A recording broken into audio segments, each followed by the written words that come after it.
Maayong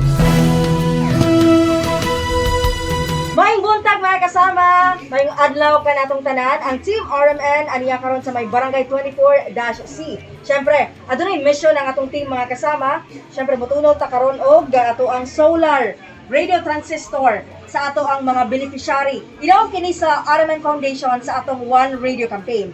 Ato nang maila-ila karon mga kasama ang ato ang beneficiary nga makadawat sa atong solar radio transistor. Ako siyang duulo, ang may buntag ma'am. Good morning. Yes po, complete name. Lourdes Buhangin. Si Ma'am Lourdes, unsa may imuhang lingaw karon ma'am, unsa imuhang ginabuhat sa imuhang kinabuhi? Katong wala pa yung radyo. Magsigira ko kami na og music sa cellphone, anak lang. Boring kayo kay siyempre PWD ko ba? Oh. Nara ko sa balay permit. So kinsa man ang nagatrabaho sa inyo ha ma'am? Ang akong living partner. Oh, partner mo. Wala pa may anak. Wala pa. Soon. Sige. Ma'am, unsa mo ang paano? Anong nanginahanglan jud ka gradyo? Para makadungog ko kung balita o sa mga drama. Malingaw ko. Oh, ma-update ka no samtang naa ka diri sa inyong balay.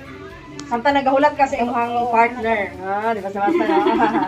Sige ma'am, usa ka sa mga napili sa RMN Foundation nga makadawat sa atong solar radio transistor, dawata ma'am. Salamat kayo sa DXDC no kay dako kay nagtabang sa pa malingaw jud ko ani. Sigurado. Oo, ma-update pa ka. Adlaw na ko ni kakauban. Oo.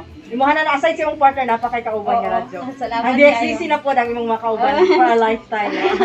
Di ba Salamat basta? kayo. Yes, congratulations sa ato ang beneficiary sa atong One Radio campaign dinhi sa may Barangay 24-C. Kauban nato si Radyoman Joel Baray, kini si Radyoman Aimee Genita, tatak RMN.